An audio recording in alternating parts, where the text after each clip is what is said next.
So now I am delighted to welcome our next session on the future of AI with three distinguished panelists and our moderator, which I would like to thank, from Euronews, Jane Witherspoon. The floor is yours, Jane. Thank you. Thank you so much, and I'm very privileged to be a part of this fantastic conference. We're coming to you with a fantastic session now looking at will artificial intelligence lead the resurgence of the global economy. As the gentleman's just introduced me, I'm Jane Witherspoon. I'm the Bureau Chief for Euronews here in Dubai, and we have a brilliant panel of esteemed guests joining me today. I'd like you to welcome Steve Schwarzman, Chairman, CEO and co-founder of Blackstone USA, Dr. Kai-Fu Lee, co-founder, Chairman and CEO of Sinovation Ventures China, and Masayoshi Son, Chairman and CEO of SoftBank Group in Japan. Gentlemen, thank you so much for joining us today.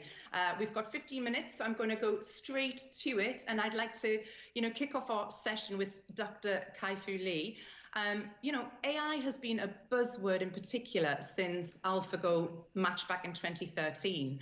From your dual lenses, being both a long-time AI technologist and investor, how has AI progressed from technology breakthrough to commercial implementations as we speak today? Okay, the AI has really advanced phenomenally fast in the last 3 years. In the last 3 years, AI is now able to see and recognize at the same or higher quality than people. AI has beaten people in all kinds of tasks, most importantly, recently in protein folding, which is a tough biology problem scientific problem for the last 50 years. So we see this technology improving in an accelerated pace.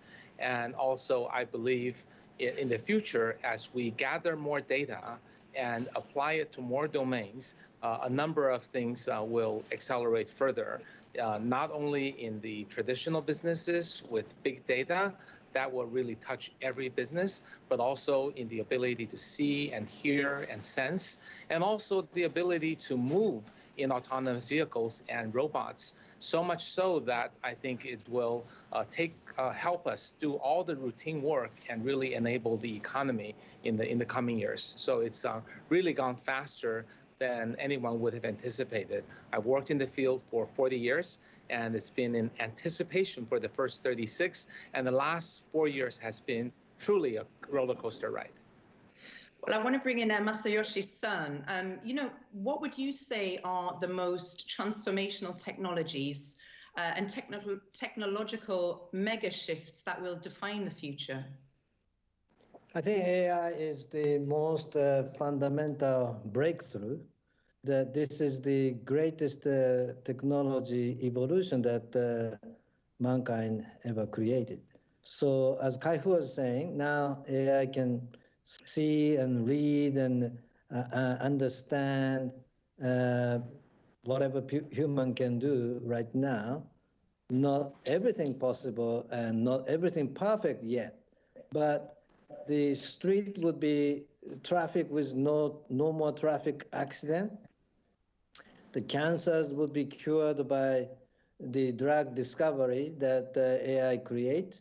The gene editing could be possible to cure the human disease that we could never cure in the past. So it is affecting everywhere. Now, as an investor, out of the top 10 world most valuable company, maybe 8 companies or so is internet related, the GAFA and so on. But this was not the case only 10 years ago. 20 years ago, almost none of them were in the top 10. Now, 8 out of 10 is internet related. But look at what is the internet has disrupted the industry. It's only 2 industries. One is advertisement industry, second is retail industry. And as you know, advertisement industry is only 1% of GDP. The retail business is only 10% or so of GDP. So the remaining almost 90% of the GDP is everything else.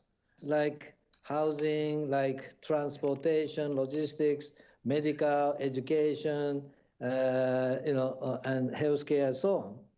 And all of those industries that were not revolutionized by internet yet would be revolutionized, disrupted by the power of AI.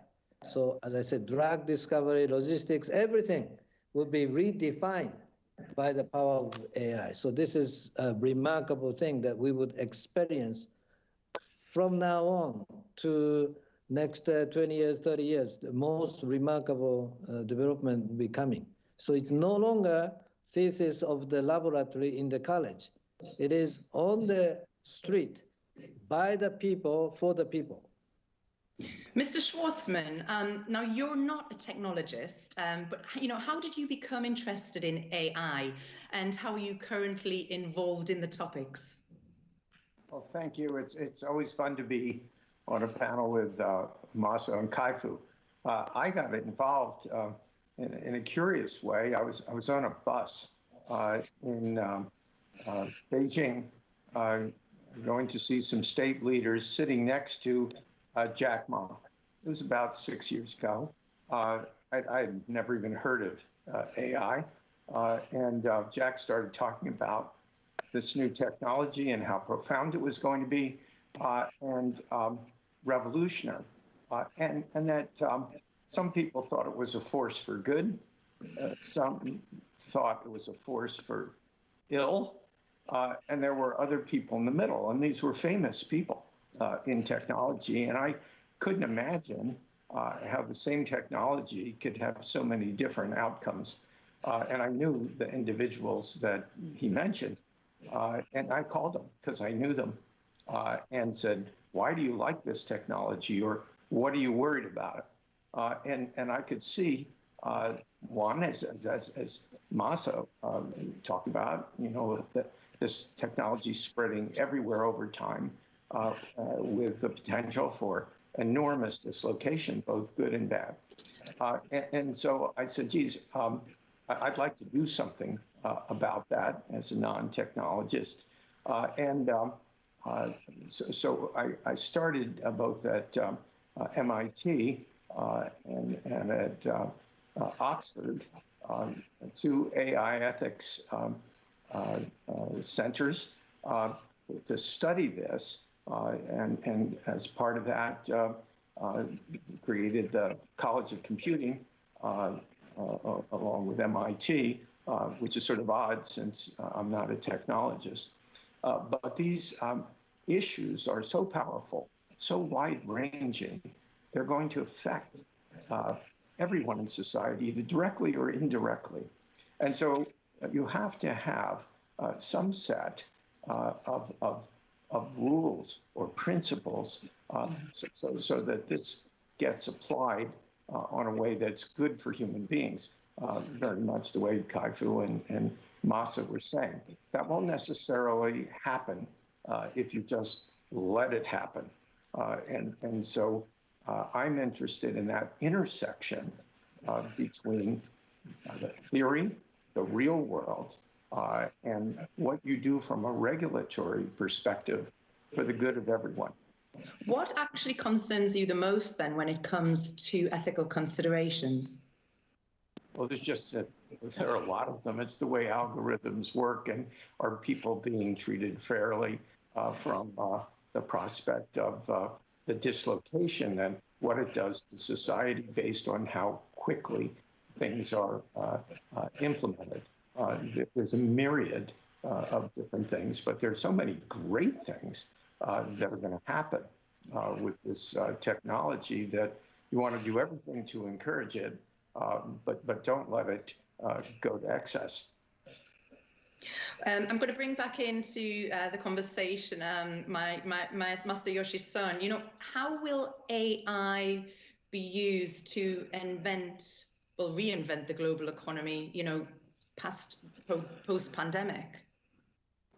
Yeah, well, the education will be much more productive through the online education, meeting business meeting could be much more efficient, like Zoom, whatever the video meeting. We don't have to travel anymore too often. Of course, we want to meet face-to-face once in a while, but we can have a face-to-face meeting over video any 24 hours, any place in the world. So the business will be more productive. Transportation will be, with autonomous driving, the cost of the logistics become much more cheaper, efficient, and entertainment, everything. I think COVID is, of course, a disaster. The pandemic is a disaster, but that forced people to rethink what is life. What is the most efficient way of seeing everything? So I think this will accelerate the evolution.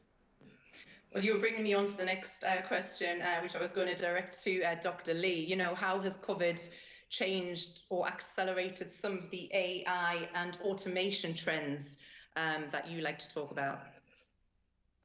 Yeah, absolutely. I'm actually in quarantine right now, having just returned to China, and a robot is delivering all of my food and e-commerce. So it's improving the quality of life and also reducing the risk of spreading anything that people may have. So I think the social distancing will make robotics much more accepted, much more quickly. In China, many restaurants now have robotic waiters, not humanoid waiters, but rather smart trays that move from table to table. In factories and warehouses, forklifts are happening, being used to avoid people being in contact. Also, as Masa-san has said, that we are much more using AI to online learning and work and conferencing. And that means we're digitizing everything in life. And when we digitize, we can potentially use AI to enhance or replace. You can imagine maybe in 5 years when I attend this conference, you wouldn't be able to tell if it's really me speaking or an AI rendered version of me speaking. The same can be true. We're talking to you today. you are today, and we can prove it somehow. But in 5 years, I don't think we can tell. There will be people doing sales and customer service rep, and there will be virtual teachers. We even have an application that has virtual teachers and virtual students that liven up the classroom. So once this horrible COVID forced us to go online, it forces necessity basically forces innovation, and people come up with virtual teachers that could be cartoon, that could be fun. People came up with virtual students that can liven things up in the classroom. So I really feel that if we don't go overboard and let online take over our life, if we use it for efficiency, there are many places in which AI can add value and really take away all the routine work that is being done and let us do things that are creative or empathetic, and that those are things that humans really are here to do, not the routine repetitive work. While, you talk about the excitement of the technology there, how can we reassure human society, that the machines aren't going to take over? We still have a place here in society, and how do we get them to cope with the pressing job displacement impact? Well, today, artificial intelligence is getting really, really smart, but subject to a few caveats. They only work within limited domains with a large amount of training data. And within those domains, they work in optimization. That is, the human says, optimize something, optimize my sales, optimize the customer satisfaction, optimize students' learning. But the robots, the AI, don't have an ability to create a goal for themselves. They don't have any sense of human touch and comfort creating human-to-human contact. And also, they don't have any self-awareness or consciousness. And they don't have any desire, certainly, at all, certainly least of which to hurt us. So right now, they are still tools under our control, and we program them. We have them optimize the goals, and hopefully it will stay this way for another 30 or 50 years. They could get smarter over time, But for now, they are absolutely under our control. Mr. Schwarzman, what do you think needs to be done now to get populations ready for an AI future? Well, it's quite fascinating that almost every entity of significance in the world is grappling with this question. It's not a question just for our panel.